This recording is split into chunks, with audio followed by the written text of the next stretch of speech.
Amphibia's series finale dropped last night, so as you'd expect, we're going to talk about everything that happened, how Anne saved the day, what the characters' fates were, and what exactly happened in Anne's little near-death experience here. But really quick, I want to remind you that next Saturday, May 21st at 10 a.m. Pacific Standard Time, we are going to be having a live stream Q&A with the creator of Amphibia, Matt Braley, as well as the cast of the show. I'll put a link in the pinned comment down below so you can set a notification for it and see what time it will go live in your time zone. As always, the stream will be available here on the channel afterwards for you to watch if you can't make it on the day of. Matt and the cast will be signing posters and artwork all weekend long, and you can get your own at the Streamily shop, links pinned down below. We even have Matt Braley signing this time, and the group prints are available as well, two things I really pushed hard to get. So take advantage of them, as this will likely be the last time we get to do an Amphibia stream like this, so don't miss your chance if you really want one of these. This Amphibia finale had 3 acts, with the first act being a wrap-up to the sudden plot of the Amphibia moon hurtling towards the planet. The episode opens with it now being mechanized by the core, and everyone understanding that it intends to destroy all of Amphibia since they are unable to rule over it anymore. The girls agreed to use their calamity powers to stop the moon, but understand that it may come with a price of never returning home, and for Anne in particular, may mean losing her life if she asks to use all of the Calamity Stone's power. The girls try to destroy the moon on their own at first, and even get some help from Andreas when he sends his robots to back up the girls and destroys his connection to the core. Ultimately, the girls and the robots are not enough, and it is up to Anne to sacrifice herself to save everyone, with her getting a heartfelt goodbye with Sprig first. And what is bound to go down as one of the greatest commercial cliffhangers in Disney history, Anne seemingly dies saving Amphibia. Once we're back from the commercial, however, we see Anne on the other side. In this otherworldly realm, Anne finds a house that is a reflection of her, not fully grown, but filled with memories and styles familiar to her. Here she meets God, or a cosmic being who has watched over the multiverse for eons. They take the form of a cat, as even just a glimpse of his true form is enough to make Anne go nuts. After an infinity of watching over the multiverse, this being created the Calamity Stones as a way to test how mortals in the physical world would react to ultimate power.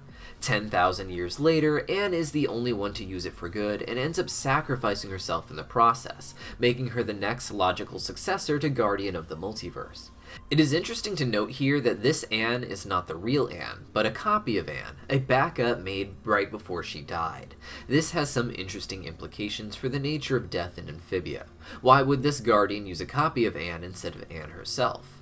It would seem that in the Amphibia multiverse, there is no eternal soul, so to speak, and most people would fade into nothingness after they die.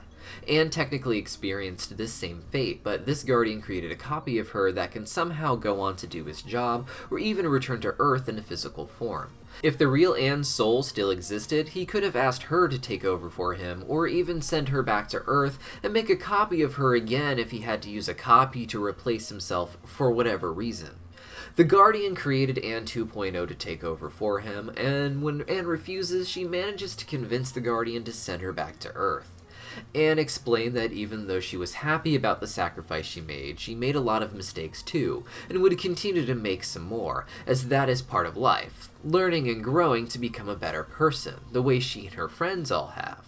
With that in mind, he believes that she will be not just even more prepared to take over his role in the future, but perhaps even willing to take over, so sends her to live 78 more years on Earth, which with her currently being 13 means Anne will die again, presumably for good, at the age of 91. At this time, she will likely ascend to taking over as god of the multiverse, and perhaps run things for a few eons before finding someone like her to give the role to eventually. It is weird to think that either way that this is a second version of Anne, that the first one is just gone, having really sacrificed herself. Death in a kid's show has always been a touchy topic, and has quickly become a way to get in trouble with sensitive parents, or to push the envelope and try to say something meaningful, but this one really takes the cake. I doubt they would have let Matt really kill off Anne if he wanted to, which I don't think we should assume every cartoon creator wants to kill off their main character in the finale, even if that's what the stakes are in the final battle. Either way, Matt Braley managed to do something fun and unexpected with it, and I can't wait to ask him about what inspired this ending in our interview with him next week. Now, after getting sent back, Anne returns with shards of the Calamity Stones, just enough to get her and the other girls home, leading to the human world being cut off from Amphibia seemingly forever, and even with the girls returning home together, they still ended up going their own ways too. Marcy moved with her parents and didn't seem to keep in touch with Sasha and Anne much, not really knowing what happened to the two of them after she left. Sasha explains that they hung out for a bit, but quickly fell into different friend groups too. I was a bit surprised that all three girls ended up back on Earth, as I expected at least Sasha to stay in Amphibia. I know people will say this ending is more realistic, but I don't really care for realism in children's cartoons. I just like endings that fit the story, the characters, and themes. In last week's video, I detailed several possible endings that could happen, and noted that all of them were beautiful because they can all say very different and very real things, and this one is no exception. Marcy ended up making a webcomic, Sasha got a psych degree to help with kids, and Anne can be seen running a frog exhibit, perhaps preparing subconsciously for her role taking care of many different habitats in the multiverse she will one day manage. As for those back in Amphibia, we got the ending we more or less expected as well, with heartwarming scenes of the characters as they get older too. Hop Hop managed to get his avocado farm going, though according to Hailey, you have to graft new trees to old trees in order to maintain good flavor of avocados, but hopefully the frogs like it either way. Polly started growing and getting hair, and it's kind of surreal to see it. Heartwarming for sure, but a bit spooky. She'll always be a tadpole in my heart. Sprig became a bit of an adventurer, inspired by Anne's adventure to his world and how she made it seem like the coolest place, instead of just the small farming town that he felt trapped in. And he and Ivy rush off to explore another continent on the other side of Amphibia. This continent supposedly has no frogs or newts or anything like that on it, but this is a bit surprising. The newts had invaded several dimensions, which is a bit easier when the portal can be opened right in your castle, but it seems odd that they never would have gone to the other side of their own planet, even if only for more resources.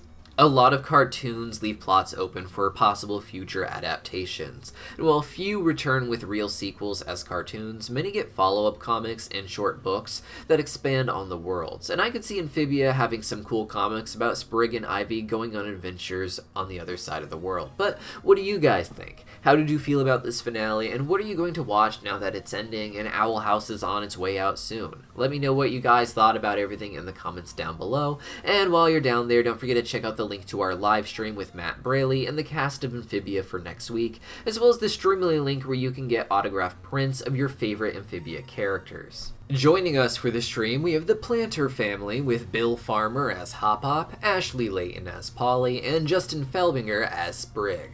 Anna Akana, the voice of Sasha, might drop in, as might Layla Berzins, the voice of Miss Croaker, my favorite character. Zara Faisal and Troy Baker, the voices of Yunin and Grimes, cannot make it, but their prints are still available where you can watch them sign on their own streams. And we of course have Matt Braley joining us, where we can ask him any questions we still might have about the show now that the finale has aired, so throw those in the comments down below so we can ask him. See you guys there.